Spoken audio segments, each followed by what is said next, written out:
کی شہادت واقع ہوئی. آپ کی شہادت سے پہلے آپ کے ننھے علی اصغر کی شہادت، حضرت علی اکبر کی شہادت، حضرت قاسم کی شہادت، حضرت عباس علمدار کی شہادت میدان کربلا میں 10 محرم الحرام شریف کو، وہ 10 محرم جس 10 محرم کو اللہ رب العزت نے آدم علیہ السلام کی توبہ قبول فرمائی، وہ 10 محرم جس 10 محرم الحرام شریف کو حضرت یونس علیہ السلام مچھلی کے پیٹ سے باہر آئے، وہ 10 محرم جس 10 محرم کو حضرت یوسف علیہ السلام کی ملاقات اپنے بھائیوں سے ہوئی، وہ 10 محرم جس 10 محرم کو جنت و دوزخ پیدا کیے گئے، جس 10 محرم کے تعلق سے بڑے بڑے واقعات اس سے منسوب ہے، اسی 10 محرم الحرام شریف کو میدان کربلا میں یزید کے ہمنواؤں میں عبید اللہ ابن زیاد، عمرو بن سعد اور دیگر کوفیوں نے امام عالی مقام امام حسین رضی اللہ تعالی وارضاہ عنہ کو ان کے آوان و انصار کے ساتھ شہید کر دیا. سبوں نے جام شہادت نوش کیا اور جام شہادت نوش کرنے کے بعد اسلام کو بقا دے دی، اسلام کو تمام عطا کر دیا، اسلام کے اندر اور روشنی پیدا کر دی، اسلام کے نور میں اور اضافہ کر دیا.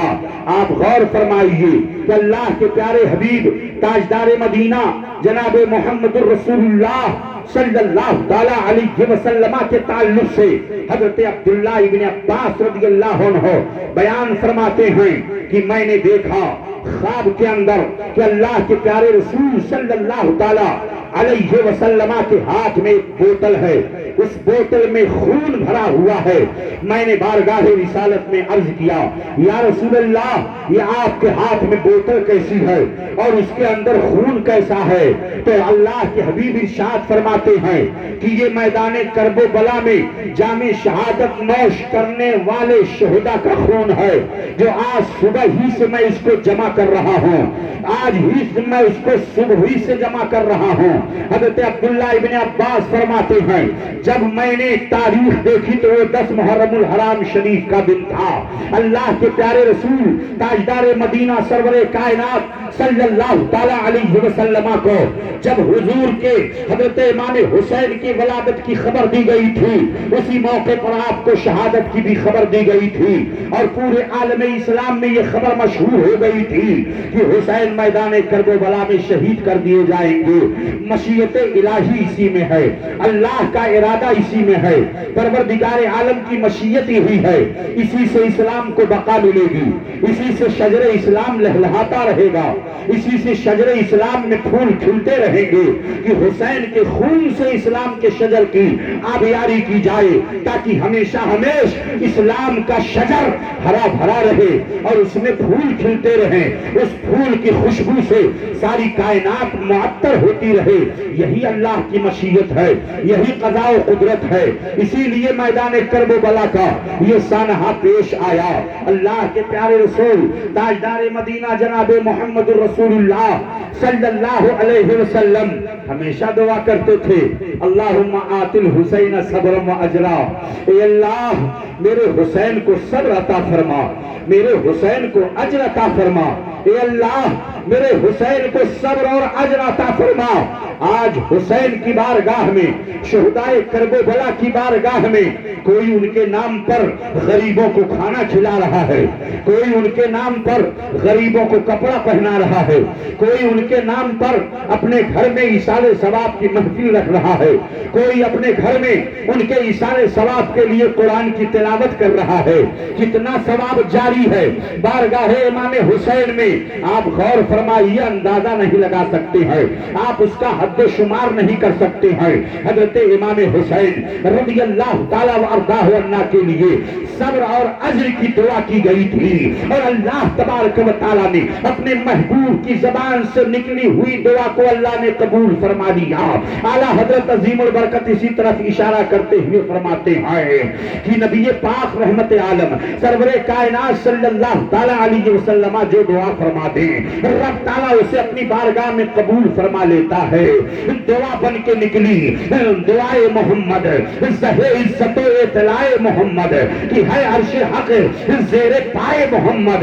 یہ میرے آقا کی شان ہے کہ نبی کونین صلی اللہ علیہ وسلم کی دعا رب کی بارگاہ میں قبول ہو گئی ہے. تو آج امام حسین کا ذکر کیا جا رہا ہے, امام حسین کا ذکر و چرچا کیا جا رہا ہے, امام حسین کے نام کی محفل سجائی جا رہی ہے. امام حسین کی عظمت کا عالم یہ ہے کہ محرم شریف کے مہینے میں اگر کسی سنی کے گھر کوئی بچہ پیدا ہوتا ہے تو اس کا نام یا تو حسن رکھا جاتا ہے, یا حسین رکھا جاتا ہے, یا علی رکھا جاتا ہے, یا علی اکبر رکھا جاتا ہے, یا علی اصغر رکھا جاتا ہے. یہ شہدائے کرام کی محبت کا ثبوت ہے. اللہ کا شکر ہے کہ امام حسین سے محبت کس نے نہیں کیا ہے. امام حسین سے محبت جناتوں نے کیا ہے, امام حسین سے محبت انسانوں نے کیا ہے, امام حسین سے محبت پرندوں نے کیا ہے, امام حسین سے محبت دریا کے جانوروں نے کیا ہے, امام حسین سے محبت جنگلوں پہ رہنے والے پرندوں اور جانوروں نے کیا ہے, امام حسین سے محبت ہرنی نے کیا ہے. امام حسین سے محبت کس نے نہیں کیا ہے؟ اللہ اکبر. میرے پیارے آقا رحمت عالم فرماتے ہیں اے لوگوں, جو حسین سے محبت کرے گا وہ مجھ سے محبت کرے گا, جو مجھ سے محبت کرے گا وہ اللہ سے محبت کرے گا, اور جو اللہ سے محبت کرے گا اس کا ٹھکانہ جنت ہے, اس کا ٹھکانہ جنت ہے. اللہ کا شکر ہے کہ ہم محب اہل بیت ہیں, محب حسین ہیں. میدان کربلا میں جب خیمہ حسینی کو لوٹا جانے لگا, وہ ظالم یزیدی کوفی جنہوں نے امام حسین کو بلایا تھا 150 خطوط دے کر کے, اور وہاں پہ پہنچنے کے بعد آپ نے جو خطبہ دیا, آج بھی وہ خطبہ اگر آپ پڑھ لیجئے آپ کی آنکھوں سے آنسو جاری ہو جائے گا. آپ نے جو خطبہ عطا فرمایا, اور وہ خطبہ جو آپ نے یزیدی فوجیوں کے درمیان کیا تھا, اس میں آپ نے فرمایا تھا کہ اے لوگوں, روئے زمین پر میرے علاوہ اور کوئی نواسا نہیں ہے, میرے علاوہ اور کوئی نبی کا نواسا نہیں ہے, میں ہی ہوں جس کو میرے نانا چوما کرتے تھے, سونہا کرتے تھے. اللہ کے پیارے رسول صلی اللہ علیہ وسلم چوما کرتے تھے, سونہا کرتے تھے, مگر یزیدی فوجیوں پر کوئی اثر نہ ہوا. خدا جب دین لیتا ہے تو عقلیں چھین لیتا ہے. ایک طرف دنیا, ایک طرف دین, ایک طرف دنیا ان پر سوار تھی. عمرو بن سعد رے کی حکومت کے لالچ میں آ گیا امام حسین سے لڑنے کے لیے.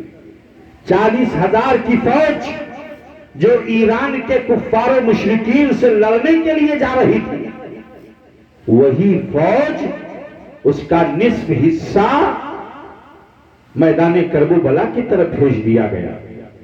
عمرو بن سعد جنتی باپ کا جہنمی بیٹا, جس نے تیر پھینک کر کے خیمہ حسینی کی طرف اعلان جنگ کیا تھا. امام علی مقام امام حسین لذت سجدہ عطا فرما رہے ہیں. لذت سجدہ سے ان کی پیشانی منور ہے.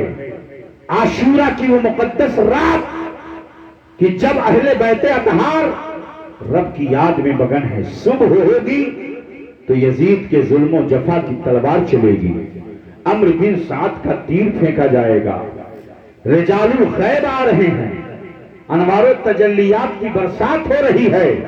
یہی تو امام حسین کی جیت ہے, یہی یزید کی ہار ہے. دنیا نے کیا دیکھا؟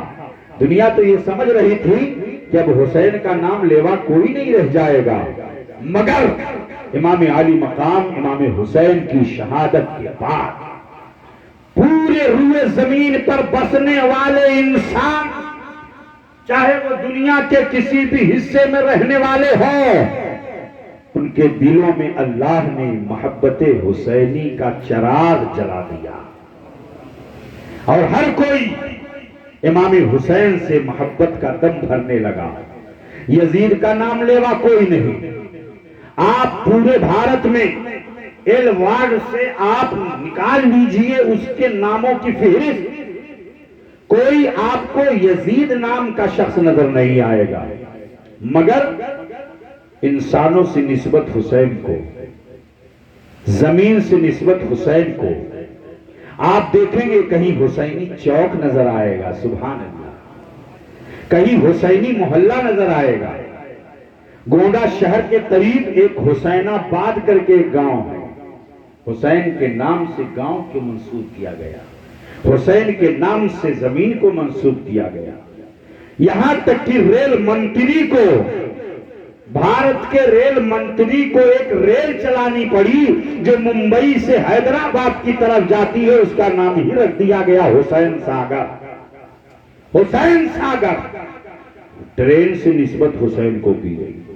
مگر یزید نام کا کوئی شخص آپ کو نظر آتا ہے آپ کے محلے میں، آپ کے شہر میں، آپ کے اسٹیٹ میں، آپ کے ملک میں؟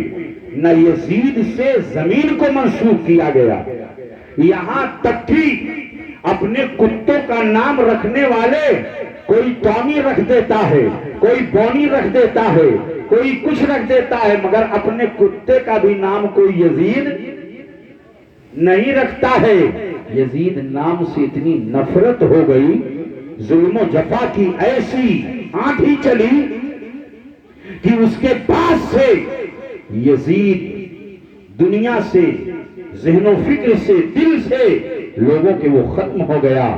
آپ غور فرمائیے، امام علی مقام امام حسین رضی اللہ تعالیٰ وارضاہ عنہ، لوگ یہ کہتے ہیں کہ امام حسین جب اپنے گھر والوں کو نہیں بچا سکے تو جو یا حسین کہتے ہیں انہیں کیسے بچا پائیں گے؟ معاذ اللہ رب العالمین۔ میرا حسین اگر چاہتا میدان کربلا میں تو ایک اشارہ فرماتا تو نہر فرات کا پانی ابل کر کے خیمے حسینی تک آ جاتا۔ میرا حسین اگر چاہتا، ان کی کرامتوں کو دیکھنا چاہتے ہو، ایک ظالم آ کر کے کہتا ہے، اے امام حسین، آپ نے اپنے خیمے کے ارد گرد آگ جلائی ہے، اور یہ آگ آخرت کی آگ سے پہلے ہی آپ نے جلا لیا۔ بہت سخت جملہ تھا اس کا۔ امام علی مقام نے اپنا ہاتھ رب کی بارگاہ میں بلند کر دیا اور فرمایا، اے میرے پروردگار، اے الہ العالمین، اس ظالم کو پکڑ لے، اس ظالم پر عذاب نازل فرما۔ زبان حسینی سے جملہ نکلنا تھا کہ اس کا گھوڑا بھدکا، اور جب بھدکا تو پاؤں رکاب میں پھنس گیا، اور گھوڑا دوڑاتے ہوئے لے جا کر کے اسے بھڑکتے ہوئے خیمے حسینی کی ارد گرد جو آگ جلائی گئی تھی خندق کے اندر، اسی خندق کے اندر ڈال دیا اس گھوڑے نے۔ وہ ظالم چیخ رہا ہے، چلا رہا ہے، کوئی اس کی مدد کرنے والا نہیں ہے۔ یزیدی فوجی دیکھ رہے ہیں کہ ادھر زبان حسینی سے دعا نکل رہی ہے اور ادھر بارگاہ یزدی میں قبول ہو رہی ہے، ظالم فی النار ہو رہا ہے، وہیں پر امام حسین کی کرامت ظاہر ہو رہی ہے۔ مگر جس کا دین ختم ہو جاتا ہے تو عقل بھی ختم ہو جاتی ہے۔ خدا جب دین لیتا ہے تو عقلیں چھین لیتا ہے۔ سب کچھ دیکھتے ہوئے بھی اس وقت بھی وہ قتل حسین سے وہ باز نہ آئے، قتل آوان و انصار سے وہ باز نہ آئے۔ انہوں نے اپنے موقع پر اپنے آپ کو ڈٹے رکھا، اور یہاں تک کہ وہ ظالم کہلائے، وہ مردود کہلائے، وہ لعنتی کتے کہلائے، وہ کوفی لایوفی کا کلنک ان کے ماتھے پر لگ گیا۔ اور تا قیام قیامت بے وفائی کا جب ذکر کیا جائے گا تو ایسی صورت میں ان کوفہ والوں کا ذکر ضرور کیا جائے گا۔ آپ غور فرمائیے، امام علی مقام رضی اللہ تعالیٰ عنہ میدان کربلا میں ہیں۔ آپ سے ایک شخص نے کہا، ایک یزیدی کتے نے، کہ حسین آپ کو حضور سے کیا نسبت، آپ کو حضور سے کیا نسبت ہے؟ اتنا سننا تھا، یہ جملہ بڑا ہی تکلیف دہ تھا۔ آپ نے دعا فرما دی، اے اللہ اسے پکڑ لے، اے اللہ اسے پکڑ لے، اے اللہ اسے پکڑ لے۔ جیسے ہی دعا فرمائی آپ نے، وہ ظالم اس کو قضائے حاجت کی ضرورت پیش آئی اور وہ گیا اور ننگا ہو کر کے جیسے ہی زمین پر بیٹھا، ایک خطرناک بچھو نمودار ہوا اور اس نے ڈنک مارا، اور جب ڈنک مارا تو وہ ظالم وہیں پر اپنی نجاست و غلاظت میں تڑپ کر کے وہیں پر فی النار ہوا، مر گیا امام علی مقام امام حسین رضی اللہ تعالی وارضاہ عنہ کی کرامت ذرا دیکھو میدان کربلا میں. امام علی مقام امام حسین رضی اللہ تعالی وارضاہ عنہ کی شہادت کے بعد ظالموں نے آپ کے جسم ناز پر اور جملہ شہدائے کربلا کے جسموں پر گھوڑے دوڑائے اور گھوڑے دوڑانے کے بعد انہوں نے خیمے کو لوٹنا چاہا, چادروں کو چھیننا چاہا. ظالم یزیدی فوجیوں نے جو ظلم و جفا کی تلوار سے میدان کربلا میں ایک ظلم کی تاریخ لکھی ہے, قسم خدا کی یہاں پر پہنچنے کے بعد زبان خاموش ہو جاتی ہے, قلم کانپ اٹھتا ہے, قلم تھرا اٹھتا ہے کہ آخر اس کو کیسے لکھا جائے, آخر اس کو کیسے بیان کیا جائے. اللہ اکبر.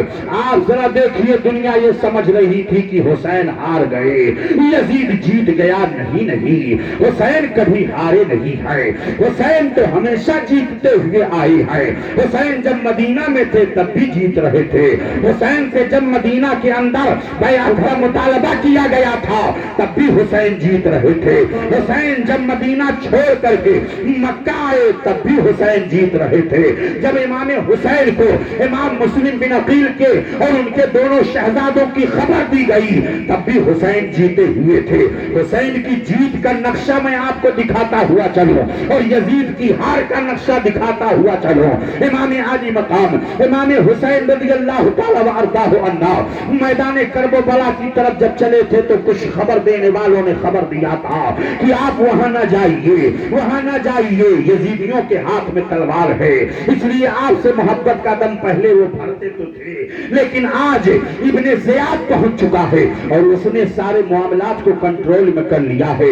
امام علی مقام امام حسین رضی اللہ عنہ نے سب کو بلایا اور بلانے کے بعد کہا تھا یزید میری بیعت کا مطالبہ کر رہا ہے, یزید مجھ سے مطالبہ کر رہا ہے, یزید میری بیعت کا مطالبہ کر رہا ہے, تم سے کوئی لینا دینا نہیں ہے, میں تمہیں اجازت دے رہا ہوں, اگر تم چاہو تو یہاں سے چلے جاؤ, اگر تم چاہو تو میرا ساتھ چھوڑ دو, اگر تم چاہو تو یہاں سے نکل جاؤ, میں تمہیں اجازت دے رہا ہوں. چراغ جل رہا ہے میں اسے بجھا دیتا ہوں, اندھیرے میں نکل جاؤ, میں تمہیں اجازت دیتا ہوں. وہیں پر امام حسین کے چاہنے والوں نے کہا تھا اے امام حسین ہم آپ کا ساتھ چھوڑنے والے نہیں ہیں, ہم آپ کا ساتھ کبھی چھوڑنے والے نہیں ہیں, ہم اپنی گردن کٹا دیں گے مگر آپ کا ساتھ نہیں چھوڑیں گے, میدان کربلا تک جائیں گے, اپنا سب کچھ نشاور کر دیں گے, آپ کا ساتھ نہیں چھوڑیں گے. یہی تو امام حسین کی جیت ہے, یہی یزید کی ہار ہے کہ امام علی مقام امام حسین کے ساتھ میں جو لوگ ہیں ان کا ساتھ چھوڑنے کے لیے تیار نہیں ہے. آپ ذرا غور فرمائیے, امام علی مقام امام حسین کے سر اقدس کو ظالموں نے کاٹ دیا, تلوار سے جسم سے سر کو جدا کر دیا. امام علی مقام کا سر ہے کہ قرآن کی تلاوت کر رہا ہے, امام حسین کا سر ہے کہ آیات طیبات کی تلاوت کر رہا ہے.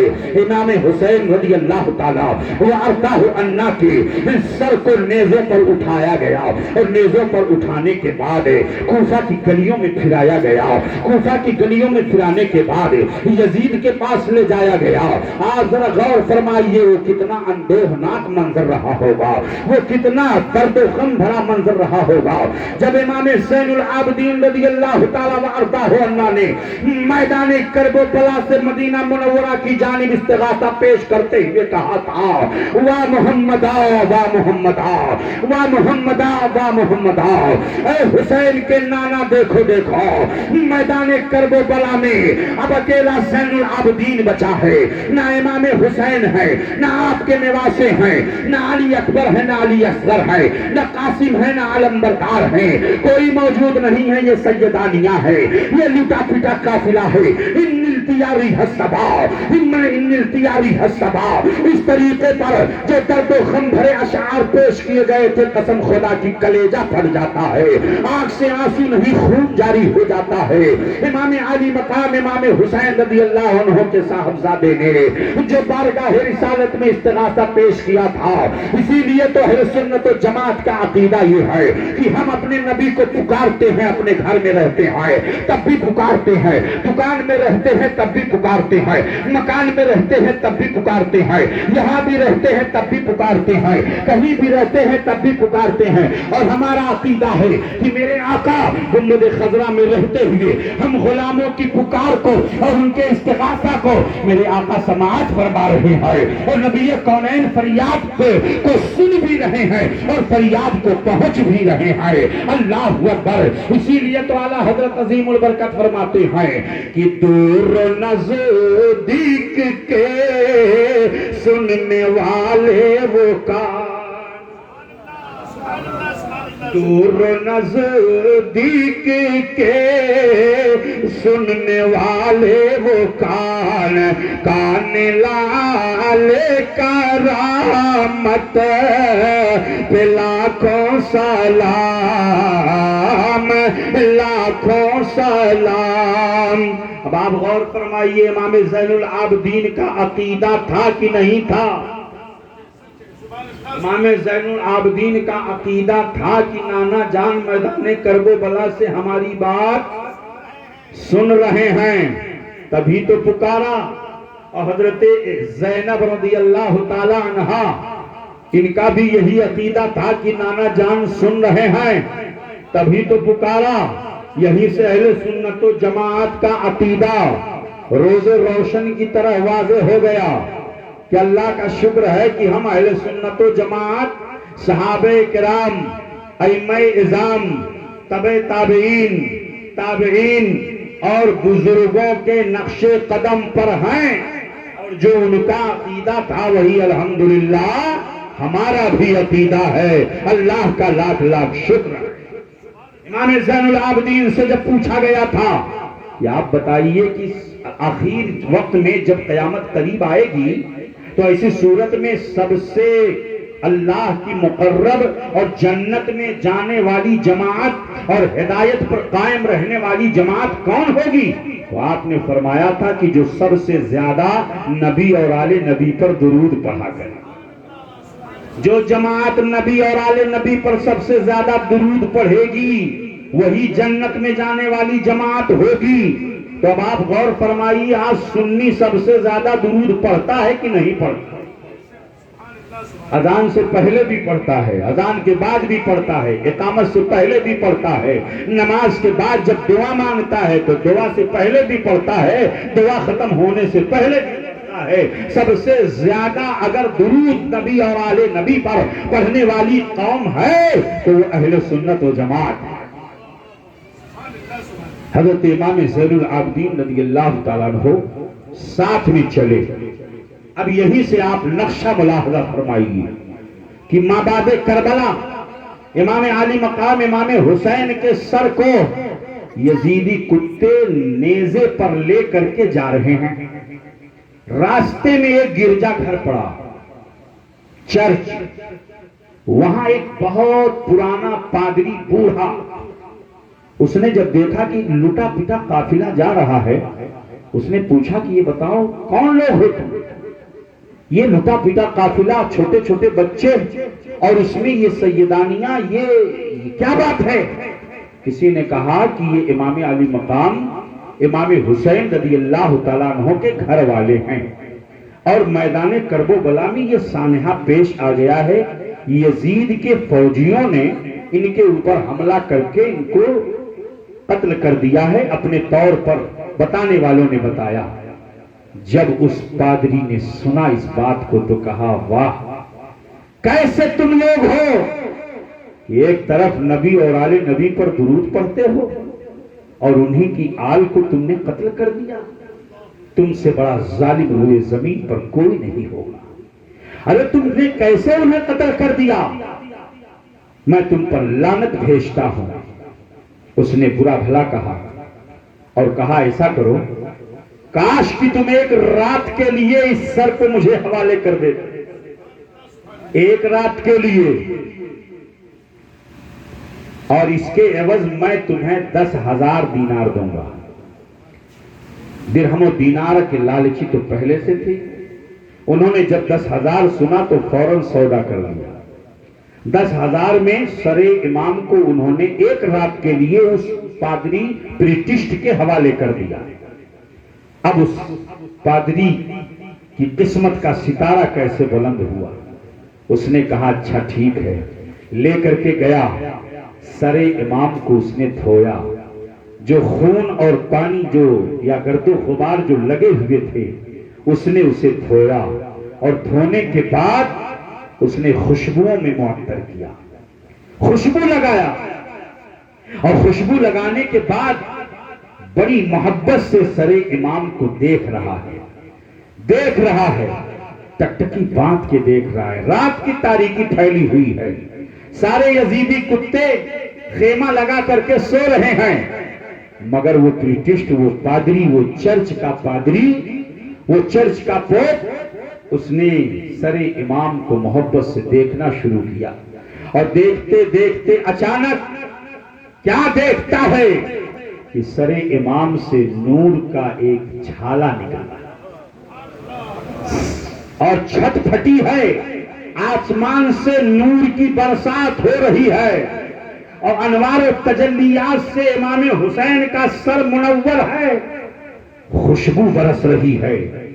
اچانک اس کی نگاہوں سے پردہ اٹھا، اس نے کہا اے امام حسین، میں آپ کو گواہ بنا کر کے پڑھتا ہوں، لا الہ الا اللہ محمد الرسول اللہ، حسین آپ بھی سچے، آپ کے نانا بھی سچے، آپ کے نانا کا دین بھی سچا، اور آپ کے نانا جو پیغام لے کر کے آئے وہ پیغام بھی سچا۔ میں کلمہ پڑھتا ہوں، اشہد ان لا الہ الا اللہ اشہد ان محمدًا عبدہ ورسولہ۔ اس عیسائی پادری نے کلمہ پڑھ کر کے دامن اسلام میں داخلہ کیا۔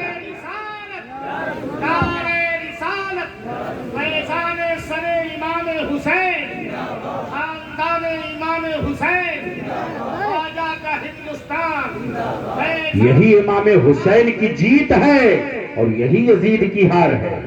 10 محرم کو جب امام عالی مقام رضی اللہ عنہ سر جسم علی اصغر کو اپنی گود میں اٹھا کر کے میدان کربلا سے اپنے خیمے کی طرف چلے ہیں، مورخ لکھتا ہے، ہسٹری لکھنے والوں نے لکھا ہے، تاریخ لکھنے والوں نے لکھا ہے کہ امام حسین کے ایک بڑے ہی محب تھے، ان کا نام تھا حبیب، اور وہ بہت بڑے بزنس مین تھے، تاجر تھے، اور وہ تجارت کا مال لے کر کے شپ کے ذریعے تجارت کرنے کی غرض سے سمندر میں سفر کر رہے تھے کہ اچانک سمندر کے اندر سونامی کی طرح موجیں اٹھنے لگی، سمندر میں طوفان آ گیا، چاروں طرف سے ان کی کشتی کو طوفان نے گھیر لیا، اور جب گھیر لیا تو اسی موقع پر اسی دن آپ نے بارگاہ امام میں استغاثہ پیش کیا، اور استغاثہ پیش کرنے کے بعد انہوں نے عرض کیا یا حسین المدد۔ ایک بار آپ بھی کہہ لیجئے، فیضان برس رہا ہے، یا حسین المدد، یا حسین المدد، یا حسین المدد۔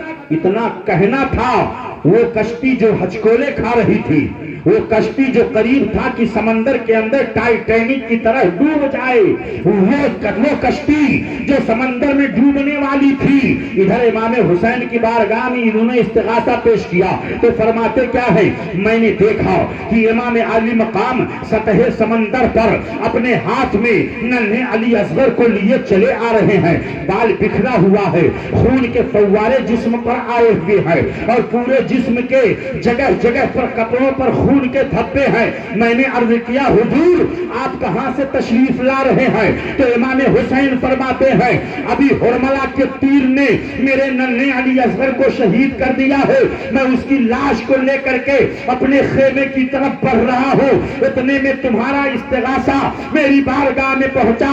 وہ فرماتے ہیں کہ ایک ہاتھ نمودار ہوا اور میری کشتی کو پکڑ کر کے انہوں نے ساحل سمندر پہ لا کے کھڑا کر دیا، میری کشتی طوفان سے بچ گئی، میری کشتی سونامی سے بچ گئی، اور میرا سارا مال تجارت بچ گیا۔ یہی تو امام حسین کی جیت ہے اور یہی یزید کی ہار۔ امام عالی مقام امام حسین رضی اللہ تعالی وارضاہ عنہ کے سر پاک کو لے جایا گیا یزید کے دربار میں، وہ یزید جس نے سوچا تھا کہ میں اقتدار حکومت کروں گا، اور وہی اقتدار کی کرسی اور وہی حکومت کی لالچ نے اسے تباہ و برباد کر دیا۔ وہی کرسی، اس کی کرسی پر اس کا بیٹا بھی لعنت کر رہا ہے۔ تاریخ لکھنے والوں نے لکھا ہے ابھی 2 سال بھی نہیں گزرے کہ خیمہ حسینی سے جو آہو بکا کی باتیں نکلی تھیں اللہ رب العزت کی بارگاہ میں وہ قبول ہوئی تھی۔ پروردگار عالم منتقم حقیقی ہے، اس کے انتقام سے کوئی بچ نہیں سکتا۔ قرآن میں فرمایا گیا ان بطش ربک لشدید، تمہارے رب کی پکڑ بہت سخت ہے، تم اس کی پکڑ سے باز نہیں آ سکتے ہو۔ اور رب کی پکڑ جب ہوتی ہے نا، رب کی پکڑ جب ہوتی ہے تو اللہ کا عذاب بہت سخت ہوا کرتا ہے۔ انسانی ٹیکنالوجی سب فیل ہو جایا کرتی ہے، اللہ کے قہر و غضب کے سامنے انسانی ٹیکنالوجی ختم ہو جاتی ہے۔ کچھ ہی دن گزرے تھے کہ مختار بن عبید ثقفی قہر الہی بن کر کے ان یزیدی کتوں پر برس پڑا اور ایک ایک کو چن چن کر کے مارا جانے لگا۔ میرے پیارے آقا نے فرمایا تھا کہ جب یہودیوں نے حضرت زکریا علیہ السلام کو قتل کیا تھا تو حضرت زکریا علیہ السلام کے قتل کے بدلے 70,000 لوگوں کو مارا گیا تھا، لیکن امام حسین رضی اللہ عنہ کے قتل کے بدلے 70,000 اور 70,000 منتقم حقیقی۔ اس میں آپ دیکھیں جو میدان کرب و بلا میں گئے تھے اور جو اس جانے سے راضی تھے سب اللہ کے عذاب میں گرفتار ہوئے۔ کوئی اندھا بن کر کے مرا، کوئی کوڑھی بن کر کے مرا۔ ایک بوڑھا شخص جو میدان کرب و بلا میں نہیں گیا تھا، اس نے بیان دیا کہ میں ایک رات سویا ہوا تھا کہ خواب میں اللہ کے رسول صلی اللہ علیہ وسلم تشریف لائے، ان کے سامنے آگ رکھی ہوئی تھی اور تمام قاتلان حسین کے ایک ایک کو بلا کر کے ان کی آنکھوں میں اسی آگ کی سلائی کو جھونکا جا رہا تھا۔ فرشتے جھونک رہے ہیں، ان کے آنکھوں کو اندھا کیا جا رہا ہے۔ وہ کہتا ہے کہ جب میری نیند کھلی تو میری آنکھوں کی روشنی ختم ہو چکی تھی، آنکھوں کی روشنی زائل ہو چکی تھی۔ وہ کہتا ہے کہ میں چونکہ گیا نہیں تھا لیکن جانے والوں سے راضی تھا، خوش تھا، اس لیے مجھ پر اللہ کا یہ عذاب نازل ہو گیا۔ یہاں تک کہ وہ اندھا ہو گیا اور اندھا ہو کر کے مرا، تو کوئی کوڑھی بن کر کے مرا، کوئی اندھا بن کر کے مرا، کوئی برس کے مرض میں مبتلا ہو کر کے مرا، اس طریقے پر۔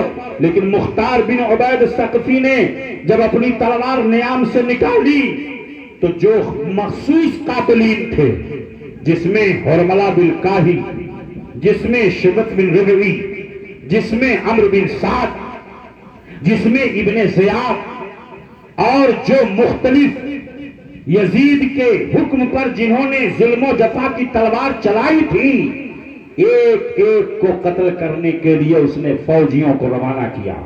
حرملہ بن کاہل کو پکڑ کے لایا گیا۔ حرملہ بن کاہل وہی ظالم ہے جس نے تیر چلایا تھا ننھے علی اصغر کے حلقوم پر۔ اس ظالم کو جب لایا گیا تو باپ کو بھی پکڑا گیا اور بیٹے کو بھی پکڑا گیا اور بانٹ دیا گیا ایک درخت سے۔ اور اس وقت مختار بن عبید ثقفی نے کہا اے تیر اندازو، باپ پر بھی تیر چلاؤ اور بیٹے پر بھی تیر چلاؤ، تاکہ اسی باپ کے سامنے اس کا بیٹا بھی مارا جائے۔ باپ کا قتل یہ امام حسین کے قتل کا بدلہ ہوگا اور بیٹے کا قتل ننھے علی اصغر کے قتل کا بدلہ ہوگا۔ اس طریقے پر یکے بعد دیگرے عمرو بن سعد بھی مارا گیا، حرملہ بن کاہل بھی مارا گیا۔ حرملہ بن کاہل اور اسی طریقے پر جس نے امام علی مقام امام حسین کے سینے پر چڑھ کر کے شمر ذوالجوشن ظالم مردود، اس کو بھی لایا گیا۔ یہ اتنا مردود تھا کہ یہ بچنے کے لیے اپنی بیوی سے کہا کہ تم جب آئیں گے فوجی تو کہہ دینا کہ موجود نہیں ہے، لیکن عورت جو تھی نا وہ محب اہل بیت تھی. اس نے کہا کہ تم جو ظلم کر کے آئے ہو اس سے بچ نہیں سکتے ہو. اور جب آئے فوجی اور پوچھا جانے لگا تو کہا کہ باہر گئے ہیں اور آنکھ ہی سے اشارہ کر دیا. آنکھ ہی سے اشارہ کر دیا کہ اندر موجود ہے، پکڑ لو، لے جاؤ اس کو، ہمیں بھی اس کو ضرورت نہیں ہے. اس لیے کہ امام حسین کے قاتلوں میں اس کا شمار ہے. دنیا اس پر لعنت برسا رہی ہے. پکڑ کر کے لے گئے، سب کو یکے بعد دیگرے مارا گیا، قتل کیا گیا. مختار بن عبید ثقفی کی تلوار نے منتقم حقیقی کی طرف سے گویا اسے مقرر کر دیا گیا تھا کہ تم امام حسین کے قتل کا بدلہ لیتے رہو. اور اس طریقے پر جتنے ظالم یزیدی کتے تھے وہ سب کے سب تباہ و برباد ہوئے اور اللہ کے قہر میں اور اللہ کے عذاب میں گرفتار ہوئے. اس سے معلوم یہ ہوا کہ ظلم کی کشتی کبھی چلتی نہیں، ناؤ کا ظلم کی ٹہنی کبھی پھلتی نہیں، اور ناؤ کاغذ کی کبھی چلتی نہیں. ان اللہ لا یحب الظالمین، اللہ ظالموں کو پسند نہیں کرتا ہے، اللہ ظلم کرنے والوں کو پسند نہیں کرتا ہے. اور قرآن پاک میں اللہ فرماتا ہے سَيَعْلَمُ الَّذِينَ ظَلَمُوا أَيَّ مُنْقَلَبٍ يَنْقَلِبُونَ. ان قریب ظالم جان جائیں گے کہ انہیں کس جانب پلٹ کر کے جانا ہے. ظالموں کو پتا چل جائے گا کہ وہ کس جانب جانے والے ہیں. اے امام حسین کے قتل کرنے والوں، تم نے امام حسین کو قتل کر دیا، دنیا سے تباہ و برباد ہو گئے. امام حسین کے چاہنے والے کل بھی تھے، آج بھی ہیں اور قیامت تک موجود رہیں گے. ذکر حسینی کیا جاتا رہے گا، امام حسین کا ذکر و چرچا ہوتا رہے گا، امام عالی مقام کی محبت میں خراج عقیدت پیش کیا جاتا رہے گا. اے قوم مسلم کی شہزادیوں، آج بے پردگی کے ساتھ جب 9ویں محرم الحرام شریف کو بے پردگی کے ساتھ مرد و زن کے اختلاط کے ساتھ تم جو ہے باہر نکلتی ہو بے پردگی کے ساتھ، اسلام پردے کا حکم دیتا ہے، اسلام پردے کا حکم دیتا ہے. اس کی مثال آپ یوں سمجھو کہ جیسے گوشت ہو اور گوشت کے لتڑے کو اسی میدان میں ٹھیک دوپہر میں لا کر کے رکھ دیا جائے تو چیل دیکھے گا وہ بھی آئے گا، کوا دیکھے گا وہ بھی آئے گا اور اپنی چونچ سے اسے نوچ کر کے کھانے کی کوشش کرے گا، اس لیے کہ اس کے اوپر پردہ نہیں ہے. لیکن اگر اس کے اوپر پردہ ڈال دیا جائے، اس کے اوپر ڈھکن ڈال دیا جائے تو کسی کی نگاہ نہیں پڑے گی. اے قوم مسلم کے شہزادیوں، تم اسلام کی شہزادی ہو، اللہ نے تمہارے رتبے کو اتنا بلند کر دیا ہے، قسم خدا کی تمہارے پردے کے اندر وہ حسن اللہ نے عطا فرمایا، تمہیں گھر کی ملکہ اللہ نے قرار دے دیا ہے، تمہیں گھر کی رانی قرار دے دیا گیا ہے. تم اپنے شوہر کا کپڑا دھوتی ہو تو اللہ تمہیں ثواب عطا فرماتا ہے، تم اپنے بچوں کو دودھ پلاتی ہو اللہ تمہیں ثواب عطا فرماتا ہے، تم اپنے گھر میں جھاڑو لگاتی ہو اللہ تمہیں ثواب عطا فرماتا ہے. تم کو اسلام نے گھر کے اندر مقید نہیں کیا ہے. اسلام کی شہزادی ہو، تم آفس میں کام کرنے کے لیے نہیں بنائی گئی ہو، تم دوسروں کی نگاہوں کے حبس کے لیے نہیں بنائی گئی ہو. آج نہ جانے کتنے واقعات سوشل میڈیا کے ذریعے عصمت دری کے واقعات ہو رہے ہیں، دلی کا واقعہ ہوا، منی پور کا واقعہ ہو رہا ہے، ایسے بہت سارے واقعات ہو رہے ہیں. لیکن کہنے کا مقصد یہ ہے کہ پردہ اگر ہو تو ایسی صورت میں آپ کی عزت بھی بچی رہے گی، آپ کی عصمت بھی بچی رہے گی. میں تو کہتا ہوں کہ ہمارے برادران وطن کی بچیاں وہ بھی آج نقاب لگا رہی ہے، وہ بھی اپنے چہرے کو ڈھانپ کے چل رہی ہے، اس لیے کہ نہ جانے کیسے کیسے ظالموں کی نگاہیں پڑ جائیں اور ان کی عزت و عصمت تار تار کر دی جائے. اسلام کی شہزادیوں دیکھو، بے پردگی یہ تمہارے لیے بہت ہی اللہ اس کے رسول کو ناراض کرنے کا ذریعہ ہے، اس لیے کبھی بے پردہ نہ رہو. خاتون جنت کی کنیز ہو تم، کل میدان قیامت میں تمہیں خاتون جنت کے بارگاہ میں حاضری دینا ہے. خاتون جنت نے جو پردہ کیا ہے، خاتون جنت نے جو عبادت کی ہے، خاتون جنت نے جو قرآن کی تلاوت کی ہے، الحمدللہ آپ ان کی تاریخ دیکھیں، ان کی سیرت کو دیکھیں اور سیرت کو دیکھنے کے بعد ان کی سیرت کو اپنانے کی کوشش کریں. تب اللہ کی رحمتیں برسیں گی، قرآن کی رحمتیں برسیں گی، قرآن کی برکتیں برسیں گی. میں آپ سے اس اسٹیج سے پیغام دے رہا ہوں، اپنے گھر میں روزانہ آدھا پارہ، پاؤ پارہ، ایک پارہ قرآن کی تلاوت ضرور کیا کرو. قرآن کی تلاوت سے اللہ کی رحمتیں برستی ہیں۔ قرآن جو پڑھتا ہے اللہ اس کو ہر حرف پر 10 نیکیاں عطا کرتا ہے۔ ایک حرف الف لام میم میں الف پڑھ دیا تو 10 نیکی، بی لام پڑھ دیا تو 10 نیکی۔ اب جس نے اب بتاؤ اگر پورا قرآن پڑھ دیا تو کتنی نیکی اسے ملے، اس کا حد و حساب نہیں کیا جا سکتا ہے۔ اس لیے قرآن آپ پڑھیں، بے حیائیوں سے اپنے آپ کو بچائیں۔ میں اپنے نوجوانوں سے کہوں گا کہ نوجوانوں، امام عالی مقام کی بارگاہ میں خراج عقیدت اگر سچی پیش کرنا ہے تو ایسی صورت میں ان کی سیرت کو اپنانا پڑے گا، ان کے کردار کو اپنانا پڑے گا۔ ان کی سیرت کیا ہے کہ امام عالی مقام ہر رات 3000 نوافل پڑھتے تھے۔ کتنا؟ ذرا زور سے بولیں سبحان اللہ۔ پڑھتے تھے ہر رات میں 3000 نوافل پڑھتے تھے۔ اور آج ہم ہیں، ہم صرف نعرہ لگاتے ہیں، بس نعرہ لگاتے ہیں۔ اگر ہم اپنے گریبان میں منہ ڈال کے دیکھیں تو ہم ان کی سیرت سے کتنا دور ہیں، ہم ان کے پیغامات سے کتنا دور ہیں۔ ہم نہ قرآن کی تلاوت کرتے ہیں، نہ اسلامی شریعت کی پابندی کرتے ہیں، تو کیا ہمارا دعویٰ یہ سچا ہے؟ ہم اپنے دعوے محبت میں سچے ہیں؟ نہیں۔ ہمیں ان کی سیرت کو اپنا کر کے ان کی بارگاہ میں سچی خراج عقیدت پیش کریں۔ کچھ لوگ ماتم کرتے ہیں، کچھ لوگ نہ جانے کیا سے کیا کرتے ہیں، کوئی لہو لئی میں مشغول ہوتا ہے، کوئی ڈھول تاشا بجاتا ہے، کوئی لاٹھی ڈنڈا کھیلتا ہے، کوئی آگ منہ میں لے کر کے اس کو پھونکتا ہے، کرتب دکھاتا ہے، سندل نکال کر کے نہ جانے کیسے کیسے خرافات میں۔ ان خرافات سے سنیت کا کوئی لینا دینا نہیں، ان خرافات سے سنیوں کا کوئی لینا دینا نہیں ہے۔ جو سچے عاشقان اہل بیت ہے وہ ایسی محفلیں سجاتے ہیں، قرآن کی تلاوت کی محفلیں، آل رسول پر درود کی محفلیں سجاتے ہیں۔ وہ بھنگڑا نہیں ڈالتے ہیں، وہ ناچتے گاتے نہیں ہیں، وہ ادھر ادھر ڈھول تاشا مجیرہ اور دوڑ کر کے اور ادھر بھاگ ادھر چکر ادھر چکر، ادھر نگاہوں کی بدتمیزی ادھر نگاہوں کی بدتمیزی، وہ یہ سب نہیں کرتے ہیں جو سچے عاشق اہل بیت ہوا کرتے ہیں۔ اس لیے ہمیں سچا عاشق بننا ہے، سچے محب ہمیں بننے ہیں۔ اس لیے میرے پیاروں میں خدا را ان تمام گناہوں سے اپنے آپ کو بچا لو۔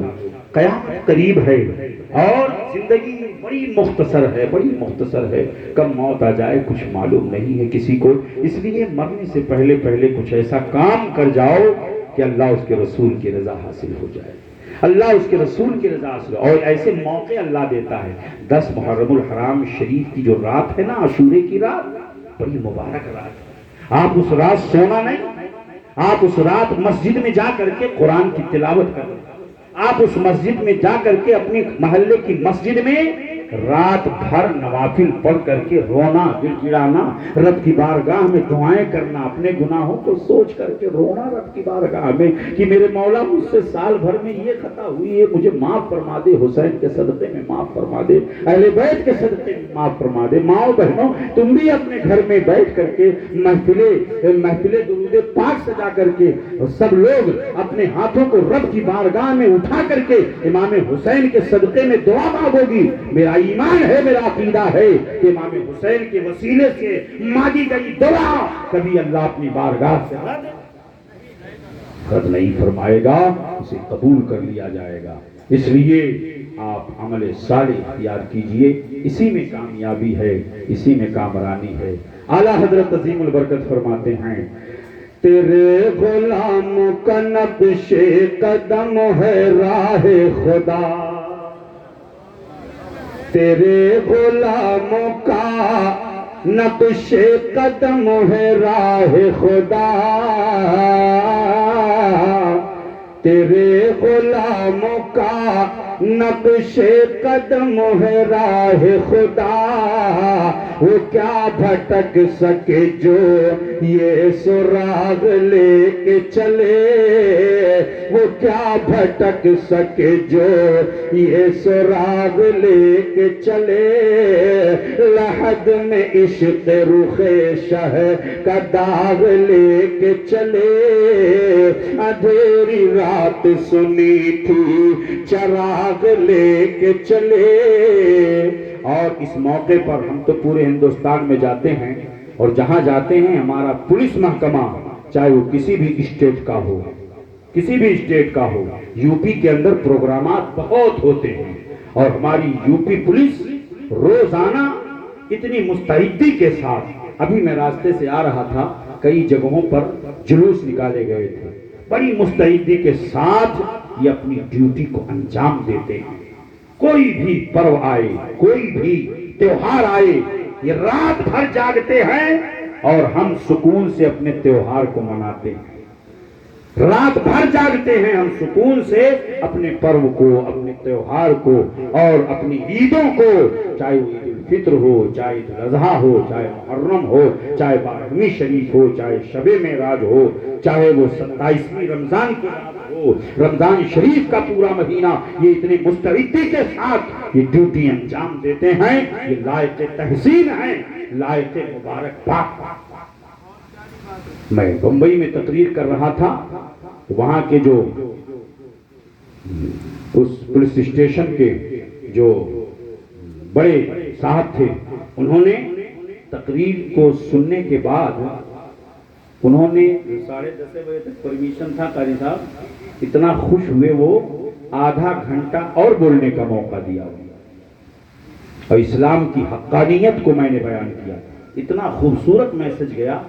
اور میں کہنا یہ چاہتا ہوں کہ ہمارا بھارت، یہ ہمارا ہندوستان جو گنگا جمنی تہذیب کا ایک گہوارہ، ہم ہر مجلس میں دعا کرتے ہیں، اے اللہ ہمارے بھارت میں امن عطا فرما، سکون عطا فرما، شانتی عطا فرما، ہمارے بھارت کو امن کا گہوارہ بنا دے۔ اور کیوں نہ ہو، ہمارے پیغمبر حضرت آدم علیہ السلام جب سب سے پہلے جنت سے آئے تو ہمارے بھارت میں آئے۔ شری لنکا اپ مہادیپ بھی، شری لنکا، برما، بنگلہ دیش، پاکستان، یہ سب اس وقت ایک اپ مہادیپ کہلاتا تھا، بر صغیر۔ سراندیپ پہاڑ پر حضرت آدم علیہ السلام جنت سے آئے تھے۔ تبھی تو ڈاکٹر اقبال نے کہا ہے، سارے جہاں سے اچھا ہندوستان ہمارا، ہم بلبلیں ہیں اس کی یہ گلستاں ہمارا۔ کیوں سارے جہاں سے اچھا کہا؟ سارے جہاں سے اچھا اس لیے کہا کہ اللہ کے پہلے نبی، اللہ کے پہلے نبی اور دنیا کے سب سے پہلے انسان، دنیا کے سب سے پہلے آدمی، دنیا کے سب سے پہلے انسان، اللہ کے سب سے پہلے نبی اگر جنت سے دنیا میں تشریف لائے، روئے زمین پر انہوں نے اپنے آپ کو لا کر کے پیش کیا، تو حضرت آدم علیہ السلام تھے جو نبوت کی برکتیں لے کر کے آئے ہیں۔ ہمارے بھارت کو یہ شرف حاصل ہے کہ حضرت آدم علیہ السلام ہندوستان میں تشریف لائے۔ اسی لیے امن اور سکون کے لیے ہمیشہ وہ کام کیجئے کسی کو تکلیف نہ ہونے پائے، اپنی ذات سے کسی کو تکلیف نہ دو۔ راستے سے کانٹا اٹھاؤ گے، کنارے کر دو گے، اللہ تمہیں صدقے کا ثواب عطا فرمائے گا۔ راستے سے کانٹا ہٹا دو تو اللہ تمہیں صدقے کا، اپنے مومن بھائی کے سامنے مسکرا دو تو اللہ تمہیں صدقے کا ثواب عطا فرماتا ہے۔ اسی لیے راستوں کو کلین کیا جاتا ہے کہ راستے میں بوڑھا، راستے میں کہیں کوئی پچھل نہ جائے، کہیں کوئی پھسل نہ جائے، راستے میں پانی نہ ڈالو، راستے میں غلاظت نہ ڈالو، راستے میں تم ناپاکیاں نہ ڈالو۔ وہاں سے گزرنے والے گزرتے رہتے ہیں اور اسلام نظافت کا حکم دیتا ہے، پاکیزگی کا حکم دیتا ہے۔ یہ اسلام کا پیغام ہے، اسلام پاکیزگی کا حکم دیتا ہے، نظافت کا حکم دیتا ہے، نظافت کا حکم دیتا ہے۔ 5 مرتبہ اپنے ہاتھوں کو بھی دھو، چہرے کو بھی دھو، ناک میں پانی بھی ڈالو، سر کا مسح بھی کرو، 5 مرتبہ تم جاؤ، دھو کر کے تب مسجد جاؤ۔ یہ اسلام کا پیغام ہے۔ اللہ تعالیٰ اس برکاتی کمیٹی کے نوجوان اور عینی قصبہ قیصر گنج کے اس محلے کے نوجوان لائق مبارک بعد ہیں کہ انہوں نے ایسے موقع پر، مبارک موقع پر محفل ذکر حسین سجا کر کے انہوں نے امام حسین کی بارگاہ میں خراج عقیدت پیش کیا۔ تیری نسل پاک میں ہے بچہ بچہ نور کا، تیرے تیری نسل پاک میں ہے بچہ بچہ نور کا، تو ہے عین نور تیرا سب گھرانہ نور کا۔ تو آج ہم اسی گھرانے کا ذکر کر رہے ہیں جو نورانی گھرانہ ہے، جو نور سے مل جایا کرتا ہے، وہ بھی نور والا، وہ بھی نورانی ہو جایا کرتا ہے۔ اس لیے اس محفل پاک کے منعقدین کو میں دل کی اتھاہ گہرائیوں سے مبارکباد پیش کرتا ہوں، دعا کرتا ہوں کہ رب قدیر آپ کے رزق حلال میں برکتیں عطا فرمائے، اور سرکار امام حسین کے صدقہ میں سب کی آفت و بلا، سب کے مصائب و آلام دور ہو جائیں۔ اپنی دلی تمناؤں اور آرزوؤں کو رکھ کر کے سامنے امام عالی مقام کے صدقے میں دعا مانگیں، اللہ دعاؤں کو قبول فرمائے گا اور اپنی رحمتیں نازل فرمائے گا۔ اسی لیے اعلیٰ حضرت عظیم البرکت فرماتے ہیں کہ یا الہی رحم فرما مصطفیٰ کے واسطے، یا رسول اللہ کرم کیجئے خدا کے واسطے، مشکلیں حل کر شہ مشکل کشا کے واسطے، کربلائیں رد شہید کربلا کے واسطے۔ علماء فرماتے ہیں کہ اس محرم الحرام شریف کے مہینے میں یہ دعا کثرت سے مانگنی چاہیے۔ کربلائیں رد شہید کربلا کے واسطے، کربلائیں رد شہید کربلا کے واسطے۔ اللہ تعالی ہمارے بھارت سے، ہمارے ہندوستان کے ہر قصبے سے، ہر اسٹیٹ سے تمام آفات و بلیات کو رب قدیر دور فرما کر کے ہمارے بھارت کو امن کا گہوارہ بنائے، اور اس برکاتی کمیٹی کے نوجوانوں کو اللہ دین و دنیا کی بھلائیاں عطا فرمائے۔ خوب کی سیر چمن پھول چنے شاد رہے، باغ جاتا ہوں گلشن تیرا آباد رہے، وَلَا تَحْسَبَنَّ الَّذِينَ قُتِلُوا فِي سَبِيلِ اللَّهِ أَمْوَاتًا۔ اللہ کے راستے میں جو قتل کیے جائیں تم انہیں مردہ گمان نہ کرو۔ غلامان محمد جان دینے سے نہیں ڈرتے، یہ سر کٹ جائے یا رہ جائے کچھ پرواہ نہیں کرتے۔ قتل حسین اصل میں مرگ یزید ہے، اسلام زندہ ہوتا ہے ہر کربلا کے بعد، اسلام زندہ ہوتا ہے ہر کربلا کے بعد۔ اور اسلام کے دامن میں بس اس کے سوا، اسلام کے دامن میں بس اس کے سوا کیا ہے؟ ایک سجدہ شبیری، ایک ضرب ید اللہی، ایک سجدہ شبیری، ایک ضرب ید اللہی۔ اللہ کے کرم سے، اللہ کے فضل و کرم سے ہم اور آپ، اللہ نے ہمیں سنی سے العقیدہ مسلمان بنایا ہے، اور یہی مذہب حق اہل سنت و جماعت وہ مسلک اعلیٰ حضرت پر اللہ ہمیں اس پر استقامت عطا فرمائے، اور اسی مسلک حق پر ہمیں موت عطا فرمائے۔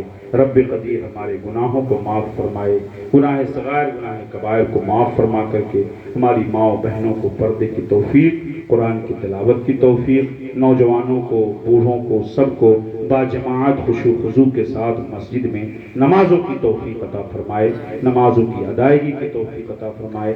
جھوٹ، غیبت، تکبر، حسد، شراب نوشی، جوا بازی، عیاشی، بے حیائی، برائی، بدنگاہی، عصمت دری، ان تمام برائیوں سے اپنے آپ کو بچائیے۔